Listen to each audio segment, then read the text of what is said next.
My name's Hannah, and if you ask me, my life's pretty standard. Got a decent job, a husband, Mark, who's been my rock since college, and 2 kids who are the usual blend of sweet and trouble. But if there's one thing I've learned, it's that normalcy is a fragile thing, especially with a brother like Alex. Alex is 8 years younger than me, the kind of guy who never really grew up. Jobs, girlfriends, you name it, he changes them like he's flipping channels on TV. And yeah, he's got this habit of hitting up me or mom whenever his wallet's feeling too light, which is always. So, there we were, at mom's for our usual Sunday dinner. The house smelled like roast and the kids were running around, when the door slammed open like it's trying to break free. In strolls Alex, with this girl on his arm, looking like she just walked off a beach rather than into a family gathering. Her dress was so short, I swear Mark did a double take, nearly choked on his tea.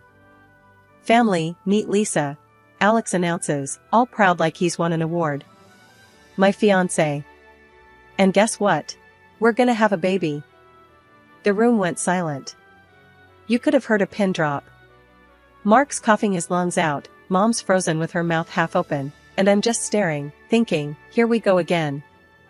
Alex, are you out of your damn mind? I couldn't help myself. You can barely take care of yourself. Lisa, hands on her hips, eyes me like I'm something she stepped in. We're very happy, thank you. And we don't need negativity, right, babe? Alex nods, slinging an arm around her. Yeah, we're doing great. Right, Mom? Mom, bless her, is trying to find her words. Congratulations. But, Alex, have you thought this through? A baby is a big responsibility. Of course, he hasn't, I muttered, earning a glare from both of them. Listen here, Hannah. Alex shot back. I don't need a lecture from you. We're gonna be fine. Right, Lisa? Lisa smirks. Absolutely. And we'll need a bit of help, obviously. Starting with living here for a while. I almost choked on my own spit. Live here? With Mom? Are you kidding? Why not? Lisa snapped. It's not like we have anywhere else to go. And it's not forever, just until Alex finds a new job. And when will that be?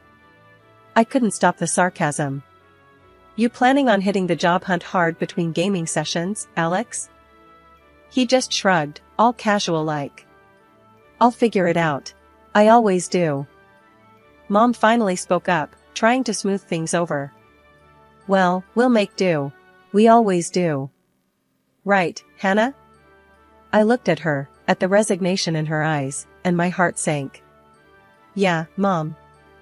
We always do. Dinner was tense after that. Mark kept giving me these looks, like he was bracing for the storm he knew was coming. And me? I was just trying to wrap my head around the circus my life was about to become. After dinner, with the kids in bed and Mark helping Mom with the dishes, I cornered Alex in the living room. You can't keep doing this, you know.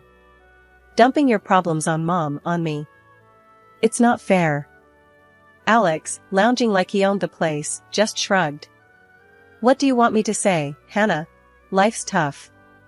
I'm doing my best. Your best? I was fuming. Dragging a pregnant girl into this mess? Expecting everyone else to pick up your slack? Hey, Lisa yelled from the kitchen. Watch how you talk about us. I took a deep breath, counting to 10 in my head. Arguing wasn't going to solve anything. Not with Alex. Not now. Just, try to think about someone other than yourself for once, I finally said, more tired than angry. Alex just looked at me, and for a second, I thought I saw a flicker of something like guilt. But then he smiled, that carefree, reckless smile that always spelled trouble.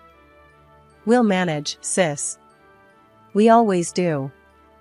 As I went to help with the dishes, leaving Alex to his illusions, I couldn't shake the feeling that we were all on the brink of something big. And not in a good way. But like Mom said, we'd make do. Because that's what families do, right? Even when they're about to be turned upside down by one of their own. Having Alex and Lisa move in was like inviting a hurricane into your house and hoping it'd just water the plants. From day one, the balance of our family home was thrown off. Mom tried to stay upbeat, but I could see the strain in her eyes. One morning, I dropped by to see Mom, and the scene was chaos. Dishes piled up, laundry forgotten, and Lisa lounging on the couch like she owned the place, scrolling through her phone. Alex was nowhere to be seen, probably asleep or pretending to be. "Morning, Lisa," I said, keeping my voice neutral. "Need help with anything?" She barely glanced up. "Oh, no, I'm good. Just resting." "You know, for the baby." "Right. The baby." I looked around at the mess. "And Alex?" She shrugged. "Asleep, maybe?" "I don't keep tabs on him." "Of course not. Why start now?" I sighed and started picking up. Mom came in, her smile a bit too forced. "Hannah, you don't have to do that." "I don't mind, Mom. Can't have you dealing with all this alone." Lisa watched us, not moving an inch. "You're so good to your mom," she said, and I couldn't tell if she was being sarcastic. "Someone's got to be," I muttered, throwing a glance her way. She just smiled, unfazed. Later, I caught Alex in the kitchen, raiding the fridge. "Nice of you to join the living," I snapped. "Your fiancé's made herself right at home." He grabbed a soda, not looking at me. "Yeah, well, she's pregnant. Needs to rest." "And you? What's your excuse?" He leaned against the counter, all casual-like. "I'm looking for work, alright? It's not easy out there." Could have fooled me. "Seems like your full-time job is avoiding responsibility." He rolled his eyes, cracking open his soda. "Why you always gotta be on my case, Hannah?" "I'm handling it." "By handling, you mean letting Mom clean up after you too?" He didn't have an answer to that. Just sipped his soda and shrugged. The final straw came when Lisa announced they wanted a small wedding at the house. "Nothing fancy," she said, laying out plans that sounded anything but. "Just something memorable." I looked at Mom, who was trying to hide her worry. "And how do you plan to pay for this small wedding?" Alex jumped in. "We thought Mom could help, you know, as a gift." I laughed. It was that or scream. "You're joking, right? You want more from her?" Lisa stood up, hands on her hips. "It's not like we're asking for much. Just a little help." "A little help?" I was fuming now. "You've done nothing but take since you got here. Mom's on a fixed income and you're planning a wedding like she's made of money." Alex tried to intervene. "Hannah, come on, it's just..." "No, Alex. Enough is enough. You two need to start taking responsibility for your own lives. Mom's not your personal ATM." Lisa's face went red, and for a moment, I thought she'd yell. But she just scoffed. "Fine. We'll figure it out ourselves." "Yeah," I said. "You do that." Walking out, I told Mom, "Don't let them bully you into paying for anything. It's time they learned the value of money." Mom nodded, but I could see the conflict in her eyes. She wanted to help Alex, but knew it wasn't helping in the long run.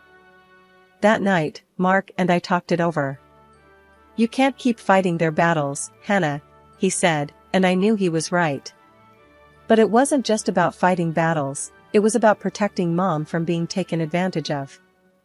The next day, I made it clear to Alex and Lisa. "You're adults. It's time to act like it. No more handouts. You want a wedding, a life, you work for it." Their response was a mix of shock and anger, but I stood firm. This was the wake-up call they needed, whether they appreciated it or not. The addition of a new family member should have been a joyous occasion, and in a way, it was. Lisa gave birth to a beautiful boy, a bundle of joy that brought a rare smile to everyone's faces, especially Mom's. She was over the moon, completely taken with her new grandson. but the joy was a double-edged sword. It was Mom, not Alex or Lisa, who ended up doing most of the caring for the little one. Watching her juggle her grandson alongside everything else was both heartwarming and heartbreaking. Alex and Lisa's approach to parenting was, let's just say, hands off. While Mom cooed and cuddled the baby, Alex was glued to his computer screen, and Lisa was out more often than not, treating the mall like her personal playground. The contrast couldn't have been starker.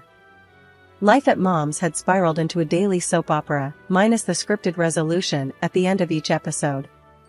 On one of my visits, I caught Mom poring over a pile of receipts that could easily be mistaken for a novel, with expenses that made my eyes water. Designer outfits, jewelry, luxury items that screamed extravagance from miles away. And there was Alex, ensconced in his virtual world, oblivious to the real one crumbling around him, his newborn son a mere background to his gaming adventures. Alex, isn't it about time you hit pause and maybe, I don't know, looked for a job? My attempt at lightheartedness did nothing to pierce his focus. He grunted something unintelligible, not once tearing his gaze from the screen. Working on it, he mumbled, the same old song and dance. And Lisa? This, I gestured to the mountain of receipts, isn't exactly helping. He shrugged, a gesture that conveyed a universe of indifference. I rounded on Mom. How can you just sit by and watch them drain you like this? Mom sighed, a sound so heavy it seemed to carry the weight of the world. It's only money, Hannah. I can't lose my grandson over it. That's when Lisa waltzed in, arms laden with shopping bags, a triumphant grin plastered across her face. Nothing like a little retail therapy, she announced, dropping her spoils on the table as if she'd returned from a successful hunt. Therapy? More like grand larceny. Mom can't keep this up, Lisa. Her eyes narrowed to slits, her voice cold and sharp as ice. Perhaps we should just leave, then. Let's see how often Mom gets to see her grandson after that. The threat hung in the air, a toxic cloud that threatened to choke us all. I looked to Mom for a sign of outrage, but she met my gaze with a resigned shake of her head, a silent plea to drop it. Later, in the sanctuary of the kitchen, I tried again. You can't let them use you like this, Mom. It's not right. She continued her tea ritual, a calming contrast to the storm brewing in my chest. I know, dear. But what choice do I have? That's my grandson.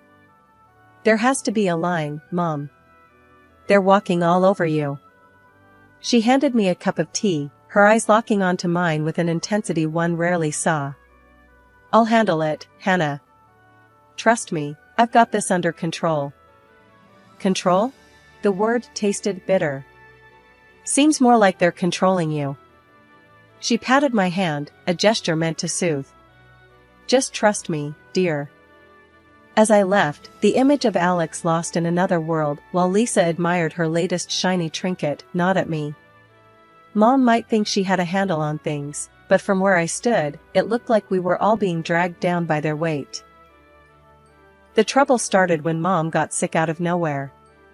One day she was fine, the next, she was rushed to the hospital with what turned out to be a serious condition. I was there in a heartbeat, barely had time to grab my purse before I was out the door. The hospital became my second home, sitting by her bed, holding her hand, and praying she'd pull through.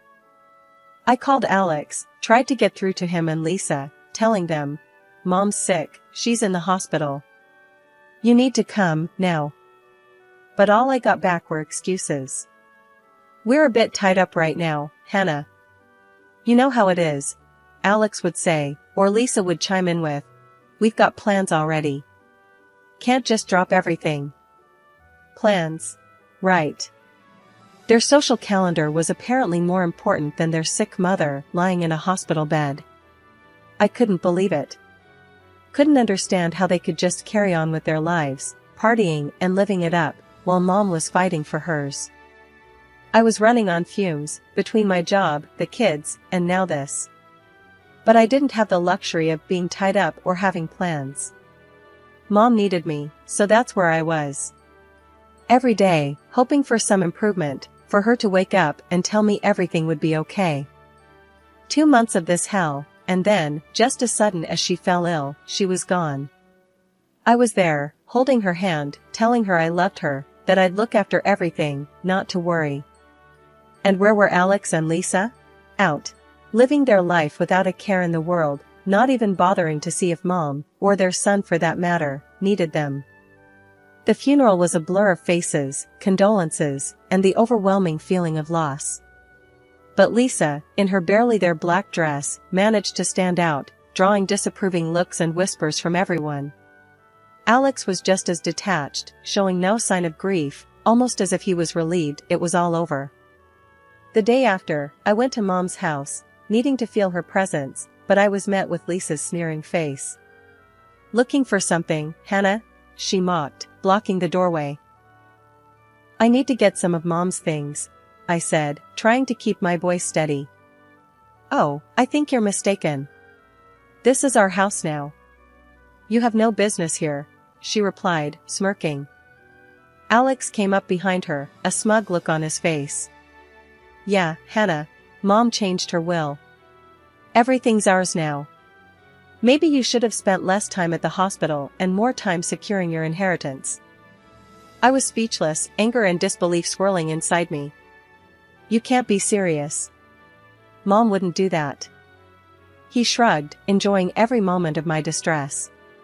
"Believe what you want. But you're not welcome here." Lisa laughed, enjoying the spectacle.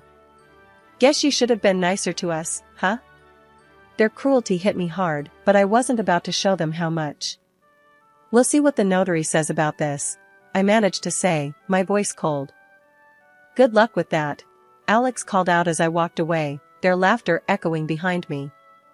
A week after the whole funeral drama, we all ended up in the notary's office, a place I never thought I'd be fighting a family battle. The air was thick with tension, you could cut it with a knife. Alex and Lisa were smirking like they already won the lottery, but I had a card up my sleeve they didn't see coming. The notary cleared his throat, and the room went dead silent. "The will Mr. Alex Kramer has been referring to," he began, eyeing my brother, "is not the final will. Your mother made another visit here, with Hannah, to draft the final document." Lisa's face turned a shade I didn't know existed. "What the hell does that mean?" she spat, her voice like venom. "It means," I said, my voice steady, "that Mom knew better. She left the house to me, not you two."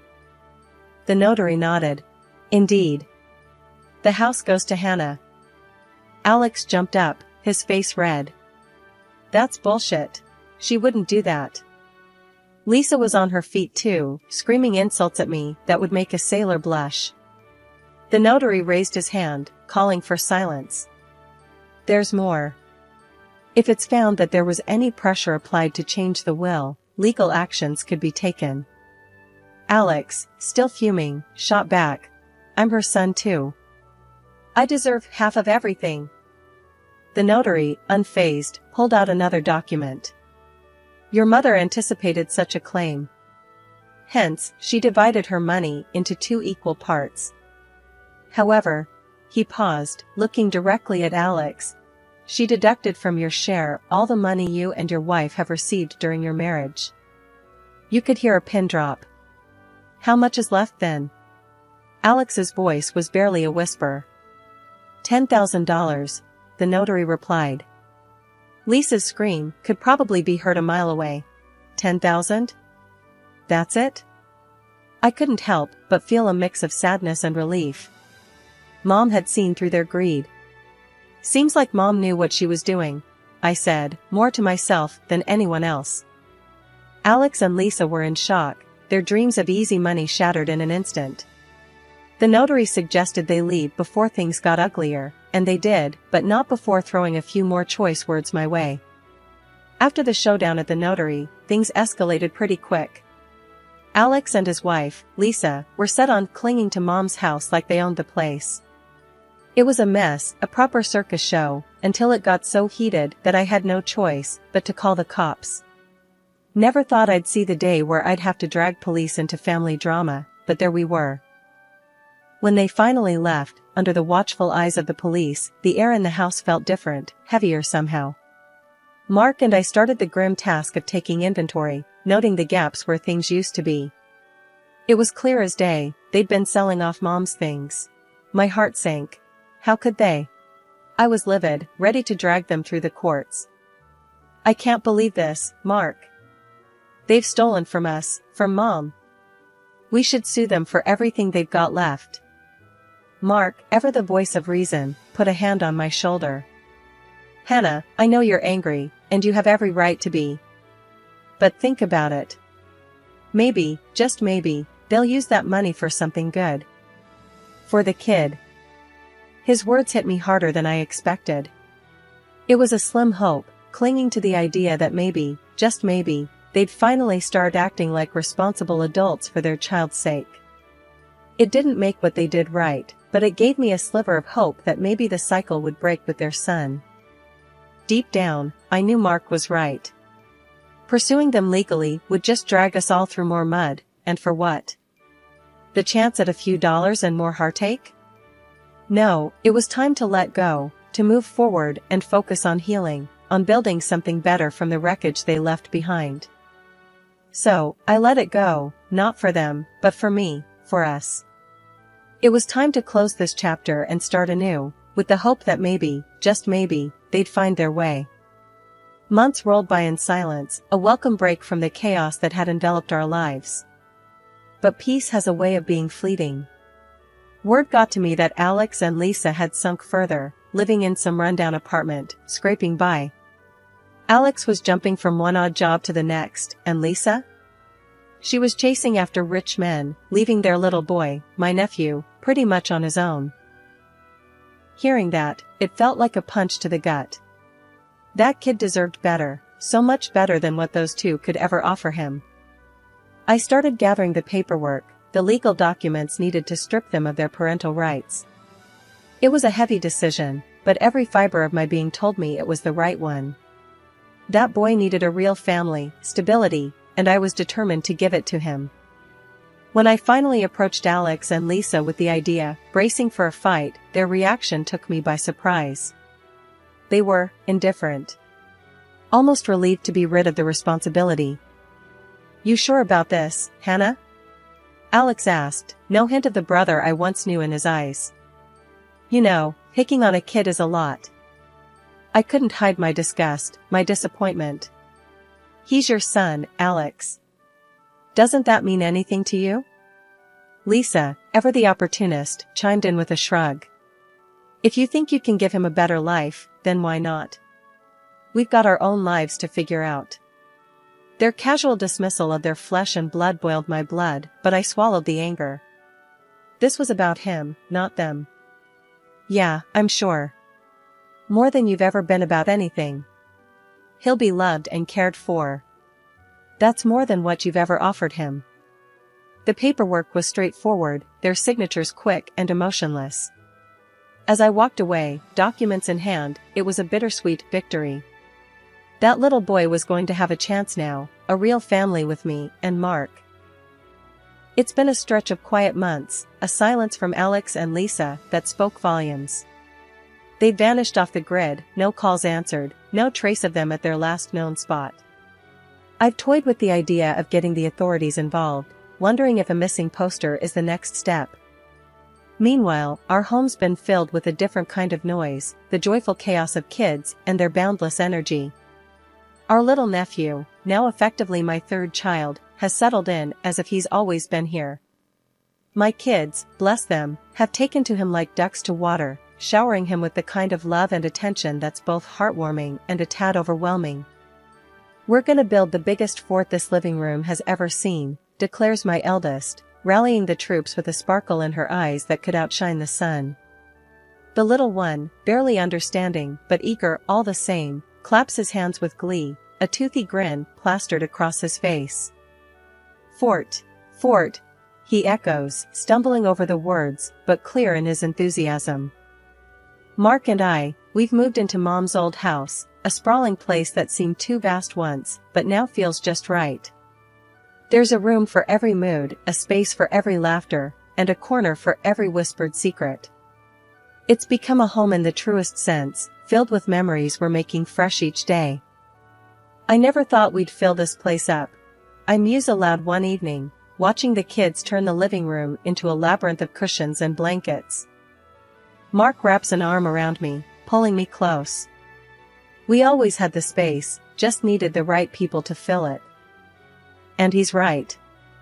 This house, once echoing with the past, now thrums with the present and whispers promises of the future.